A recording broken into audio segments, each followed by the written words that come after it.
আজকে খুবই একটা সরল সিধা একটা রেসিপি আপনাদের সাথে শেয়ার করছি। নাম হচ্ছে চিকেন রসোলা।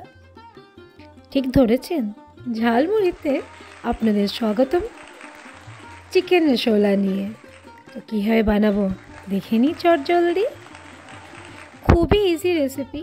চিকেন, পেঁয়াজ, রসুন, টমেটো, একটু টক দই, একটু ঘি, একটু নুন, চিনি, তেজপাতা, কাঁচা লঙ্কা আর অবশ্যই হলুদের গুঁড়ো লাগবে।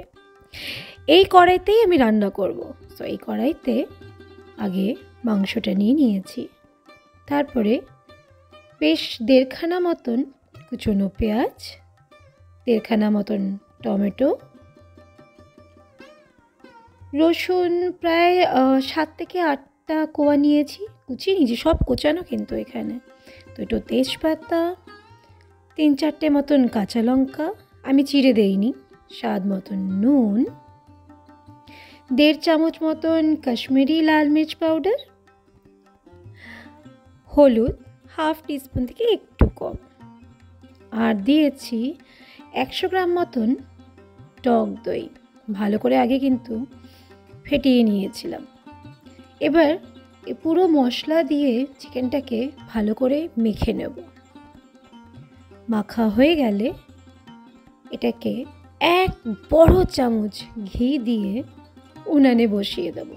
ঠিক মিডিয়াম ফ্লেমে রাখবো, হাই ফ্লেমে না। ভালো করে নেড়ে নিয়ে তারপরে একটা ঢাকনা দিয়ে ঢেকে দেব।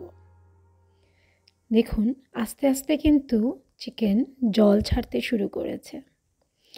একটু ঢাকনাটা তুলে নিয়ে আবার একটু নেড়ে চেড়ে নেব। এইভাবেই রান্নাটা হবে। আমি এমনিতেও রান্না ঢেকে ঢেকে করতেই ভালোবাসি, তাতে রান্নাটা খেতেও খুব ভালো হয় আর স্বাদটাও রিস্টোর হয়ে থাকে। আবার এটাকে ঢেকে দেব, কারণ ওই যে জল বেরোচ্ছে চিকেন থেকে, ওটার মধ্যে কিন্তু সেটা সেদ্ধ হবে। সবই কিন্তু জলীয় মশলা গেছে, যেমন পেঁয়াজ, রসুন, টমেটো, আবার দইও। খুবই ইজি রেসিপি, এক্সট্রা কিচ্ছু মশলা যায়নি। গরম মশলা গুঁড়োটা লাস্টে সেটা যাবে।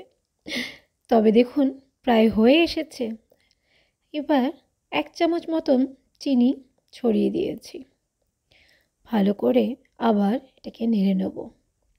রেসিপিটা হঠাৎ করে আমি 25শে বৈশাখী দিনই বানিয়েছিলাম। মনে হলো একটু আপনাদের সাথে শেয়ার করে দেখি, কারণ খেতে কিন্তু সত্যি খুব ভালো হয়েছিল। একটু ঝালও হয়েছিল। আমার বড় মেয়ের কিন্তু শিশানি যায়নি, তবে সে বলেছে নাকি মা এটা কিন্তু দারুণ হয়েছে খেতে।